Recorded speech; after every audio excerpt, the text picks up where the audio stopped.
Welcome to EdUp Smart Space, the podcast where we explore the emerging trends at the intersection of education, technology, and the built environment. Hello, I'm Craig Park, your host. Today we're launching a critical series about AGI, Artificial General Intelligence, and what it really means for higher education. Here's the thing, everyone's either telling you AGI will destroy universities next year, or that it's all hype you can safely ignore. Both are wrong. The reality is we're facing a decade-long transformation that starts now, and the planning and infrastructure decisions you make in the next 2 to 3 years will determine whether your institution thrives or barely survives. For this first Friday special edition of the show, I'm happy to welcome back Abby, the voice of AI. Those who have heard Abby in previous episodes know she brings a uniquely grounded perspective to this conversation. Today, we'll look at artificial general intelligence, the next iteration in AI development. Abby will preview the technology and the massive infrastructure gap between AGI's promise and our physical reality. Her insights are grounded in research from Anthropic's Claude Opus 4, with additional research and review by ChatGPT 4 and Gemini 2.5. Welcome back to the show, Abby. Thanks, Craig. And I'm glad to be back and super excited that we're having this conversation because there's a dangerous disconnect in higher ed right now. Half the leaders I talk to are paralyzed by AGI fear, the other half are in denial. Meanwhile, they're all missing the actual window of opportunity that's open right now. Let's start basic. Most of our listeners know AI as ChatGPT, plagiarism detectors, maybe some smart building systems. What makes AGI different? Think of current AI as brilliant specialists who can only do one thing. ChatGPT writes, "Your building AI optimizes temperature. Your admissions AI predicts yield. Each is powerful but narrow." AGI would be like hiring a colleague who can learn anything, understand everything, make connections across all domains. Not just processing information, but genuinely thinking and reasoning at human level or beyond, across every field simultaneously. That sounds both amazing and terrifying for colleges and universities. Both reactions are appropriate, but here's what everyone's missing. There's a massive gap between AGI arriving and AGI actually transforming education. That gap? It's infrastructure, and it gives prepared institutions a golden opportunity. Please explain that gap. Let's get specific. Training GPT-4 required about 50 gigawatt hours of electricity, enough to power a small city for a month. Now imagine every student with a personal AGI tutor, every researcher with an AGI collaborator, every building system thinking at a genius level. We're talking nuclear power plant levels of energy consumption. Most university data centers would melt. So even if AGI arrives tomorrow, we couldn't run it? Exactly. And energy is just the start. Current cloud computing has 5,200 millisecond latency. Fine for ChatGPT, but imagine collaborating with a brilliant colleague who pauses for a full second before every response. Real transformation needs edge computing. Basically, a data center in every building. We need 10 gigabit connections minimum, probably 100 gigabit for true collaboration spaces. You're describing massive capital requirements. But here's the opportunity. This infrastructure gap creates a 15-year transformation window, not 15 years before AGI arrives, but 15 years between capability and impact. The institutions that use this window wisely will dominate the future of education. Those who wait for proof will be playing catch-up forever. Break down this 15-year window for us. I see 3 distinct phases. Phase 1, today to 2030, is what I call the foundation years. AGI capabilities are emerging but constrained by infrastructure. Smart institutions use this time to build power capacity, cooling systems, network backbone. They run experiments within constraints. They prepare their culture for transformation. So we're in phase 1 now. We are. And it's the most critical phase because what you build now determines what's possible later. Phase 2, 2030 to 2035, is the acceleration. Key infrastructure pieces come online, neuromorphic chips that are 1,000 times more efficient, viable edge computing, and early brain-computer interfaces. Institutions with infrastructure can suddenly do things that seem impossible. The gap between prepared and unprepared becomes a chasm. And phase 3? 2035 to 2040, the new normal. The full transformation everyone's predicting for next year actually happens, but only for institutions that are prepared. The unprepared are acquiring new infrastructure at premium prices while trying to transform, or they're simply gone. This is a very different story than the typical AGI narrative. It is. The hype says AGI changes everything immediately. The reality says AGI changes everything for those with infrastructure. That's actually good news. It means you have time to prepare, but only if you start now. Let's get practical. What should universities be building right now? First, stop building traditional classrooms. Full stop. Every lecture hall you build today is a stranded asset by 2035. Instead, create flexible spaces with massive power and cooling capacity. Plan for 10 times your current bandwidth needs. Build experimental zones where you can test human AI collaboration models, even with current technology. That's a big shift for facilities planning. It's huge, and it requires IT and facilities to merge their planning. The boundary between physical and digital infrastructure is dissolving. Your next building isn't just concrete and steel, it's a computing platform that happens to have walls.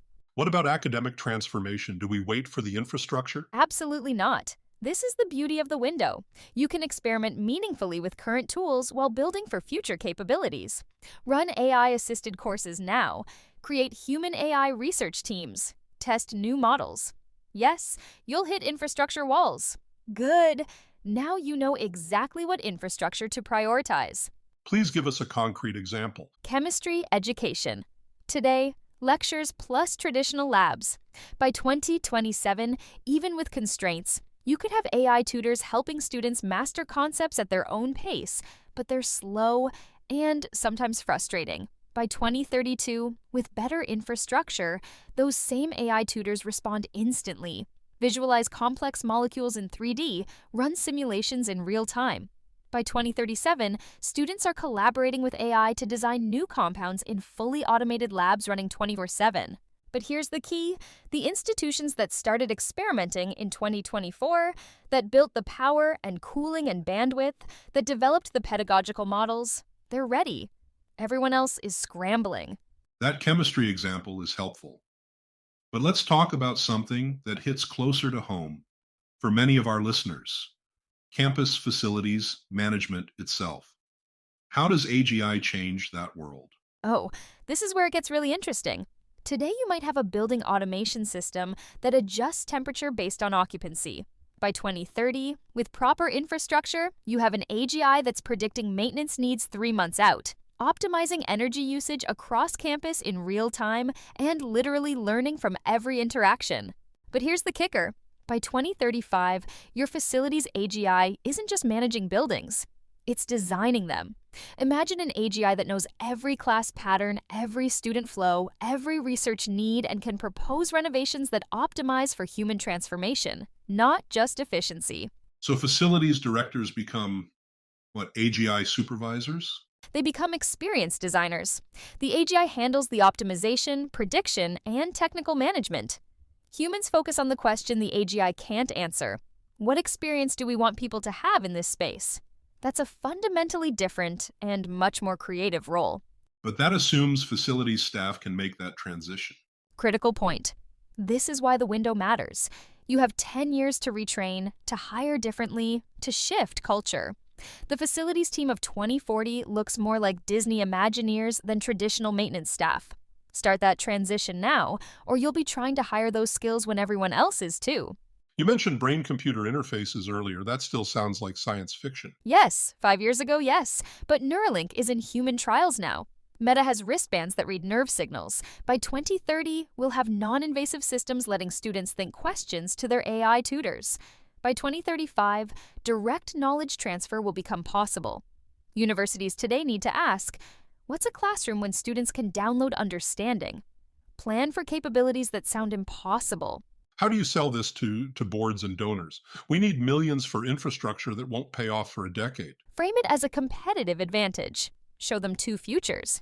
Future A, your university has the infrastructure. You're offering transformative AI-enhanced education while competitors struggle with basic chatbots. You're attracting the best faculty and students because you can actually deliver on AI's promise. Future B, you waited. Now you're trying to build infrastructure while hemorrhaging students to institutions that have prepared. Which future do they want to fund? Let's dig deeper into the money question. Can you put some real numbers on this infrastructure investment? Sure. And these numbers might shock people. A typical 100,000 square foot academic building today might have 200 to 400 watts of power capacity per square meter. For AGI-ready infrastructure, you need 2,000 to 4,000 watts. That's a 10 times increase. We're talking millions in electrical infrastructure alone. Millions for one building? For one building. But here's the context. Universities routinely spend $50 to $100 million on new buildings that are obsolete on opening day. What if you spent $60 million instead, with $10 million going to future-ready infrastructure?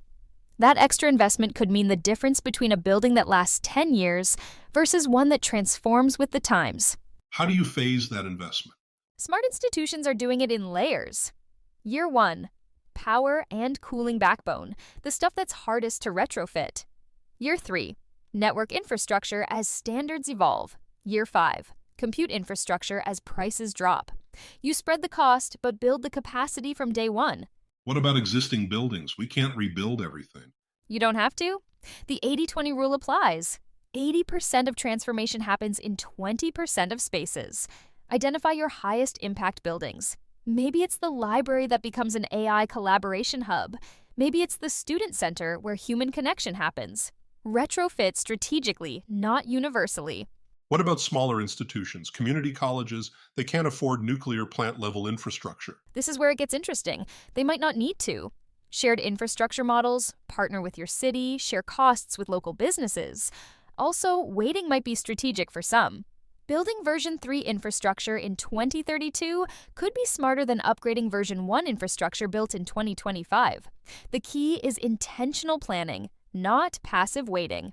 Who's most at risk in this transformation? Mid-tier institutions with high costs and no clear differentiator. But also, and this surprises people, elite institutions that are too comfortable. Harvard's brand won't save it if State U offers radically better AI-enhanced education at 1/10 the cost. Complacency is the real enemy. And who thrives? Institutions that embrace the window. Community colleges that focus on hands-on skills AI can't replicate. Research universities that become human AI collaboration powerhouses. New entrants we haven't imagined. But they all share one trait. They started building infrastructure before they needed it. You mentioned elite institutions being at risk from complacency. That's counterintuitive. They have the resources. Resources can be a curse. I was talking to a CTO at an Ivy League school who said, "Our biggest enemy is that things are working too well. They have no burning platform for change." Meanwhile, a regional state school facing enrollment crisis is experimenting aggressively with AI because they have to. Necessity drives innovation. Exactly. And here's what's fascinating. In every previous technological revolution, the disruptors came from the margins.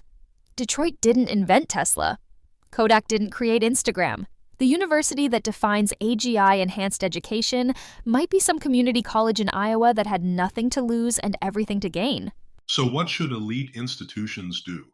Create their own burning platform. Set up innovation labs with separate governance, separate budgets, permission to fail. Partner with hungry institutions. Most importantly, measure themselves against what's possible, not against peer institutions. Because by the time Harvard worries about what Stanford is doing with AGI, some unknown college has already redefined the game. Let's address the elephant in the room. What if AGI doesn't arrive? What if the timeline is wrong? Great question. Here's the thing. Every infrastructure investment I'm recommending pays dividends regardless. 10 gigabit networking improves everything. Efficient cooling cuts energy costs. Flexible spaces adapt to any future. Edge computing enables innovations we haven't imagined. You're not betting on AGI, you're building capacity for whatever comes next. That's a crucial reframing. It is. This isn't about predicting the future perfectly. It's about building adaptability into your physical and digital infrastructure. The institutions that win aren't the ones that guess the exact date AGI arrives. They're the ones ready for transformation whenever it comes. Right now, someone's listening to this thinking, we need to act but don't know where to start. What's their Monday morning first mover advantage? 3 things. First, create an AGI infrastructure task force. IT, facilities, academic affairs, and finance. Break down the silos now. Second, audit every capital project through the transformation lens. Will this building work in 2040? Third, designate 10% of your campus as experimental space. Start small pilots with current AI tools. Learn what infrastructure you need by hitting its limits. Let's spend more time on this task force idea. Who should be on it? What's their mandate? First, it can't be just the usual suspects. Yes, you need IT and facilities, but also include a philosophy professor to ask hard questions about consciousness. A student who's already using AI in ways that would shock faculty. Someone from the arts who thinks about human experience. Maybe even a local high school student who's grown up with AI. That's an unconventional group. Unconventional times require unconventional thinking. Their mandate isn't to create policies, it's to run experiments and report back. Give them budget to try things. Let them fail fast. Most importantly, require them to share learnings publicly, not just successes. Failures, too. What's their first assignment? Map your current infrastructure against 3 scenarios. i.e., arrives in 5 years, 10 years, or 15 years. Where are the breaking points? What investments are no regret regardless of timeline? That exercise alone will be eye-opening. Then, second assignment. Identify one space on campus to transform into an AGI-ready prototype. Not theoretical, actual infrastructure, actual experiments. Make it visible. Let people experience what's possible. How long should this task force exist? This is crucial. It's not a committee, it's a transformation office. It should exist for the entire window, evolving as capabilities evolve. Year 1 might focus on infrastructure. Year 3 on pedagogical models. Year 5 on organizational transformation. But it needs continuity. Institutions that treat this as a one-year project will fail.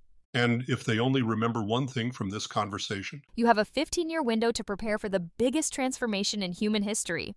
That window is open now. It won't stay open forever. The infrastructure you build in the next 3 years determines whether you lead or follow for the next 3-0. Choose wisely. We've talked a lot about the technology and infrastructure. What about the human side? How do we prepare people emotionally for this transformation?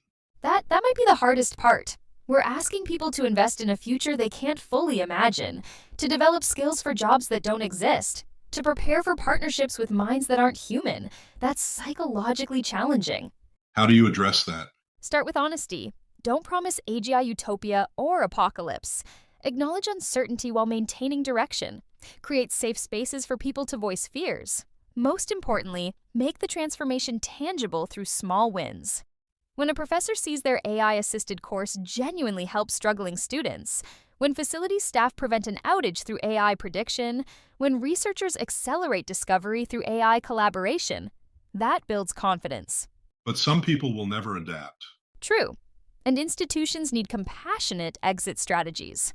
Early retirement packages, transition support, dignity in departure. But also, don't underestimate people.